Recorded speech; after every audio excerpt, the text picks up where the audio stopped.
Ladies and gentlemen, good morning and welcome to Gashi's Kaiman TV. A lot has been said about the 2027 general elections. Many pollsters have indicated that the leading contenders are Stephen Kalonzo Musyoka, William Samoei Ruto, Rigathi Gachagua, and Fred Okengo Matiang'i. Ladies and gentlemen, in this video, I want us to look at the factors that will be at play, the people who will be at play, and who will determine the outcome of the 2027 general elections. To win an election is a process, and the process is as important as the end results. So there are many factors that will be at play. Number one factor is IBC itself. IBC is asking for 1 billion to conduct by-elections that are happening in November. And this one has already raised a red flag. It has raised issues. This is too much if you ask me. And Kenyan election is turning out to be the most expensive election in this world. So if IBC is not able to conduct a free and verifiable election, then we shall have messed this country. If IBC is going to be a neutral referee, if IBC is going to be professional, we are likely to have genuine elections. But if they are going to behave like Akina Kivuitu and the others, and may God rest their soul in eternal peace, then this country is likely to have a problem. So IBC must behave. IBC must be professional. IBC must be a neutral arbiter. IBC must be equal to the task. Number two is the international community. Raila Odinga has been a victim of the international community. In the last general election, I remember the American ambassador had started actually celebrating even before the results were announced. And America was actually behind William Samoei Ruto. William Samoei Ruto was a darling of the West, and he was seen as somebody who would actually represent the interests of the West. So the person who is going to represent the interests of the American and the European community is likely to win the elections. Let me ask you, when you look at all these candidates that I've mentioned, whom do you think is going to play balls as far as the US and America and other countries are concerned? So that is the person who is likely to win the next general election. Number three factor is the Gen Z. This one you have said many times. The outcome of the 2027 general elections will determine whether they are going to be tribal or tribeless, as we have been saying. And when I look at this country, we may say that they are not going to vote on tribal lines.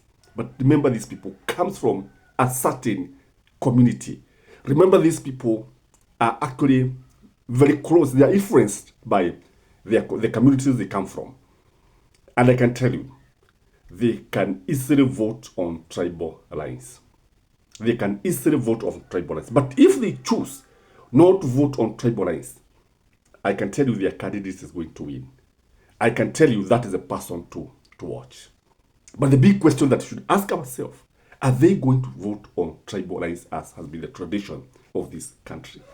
Number four factor is the running mate. If the running mate will not come from the Mulebe Nation, the person who is going to ignore the Mulebe Nation should forget the presidency. The person who is not going to go for Natebea as his running mate, or Kiam Tata as his running mate, Wamalwa Eugene as his running mate, or any other person who can actually bring votes. But this person should not be Musalia Mudavadi and should not be Moses Masika Wetangula. This one cannot bring votes, truth be told. And what I know is that these two guys can only be running mate of William Samoei Ruto, but not the opposition. So the person who will be the running mate must come from the Mlembe nation. Without that, it is finished.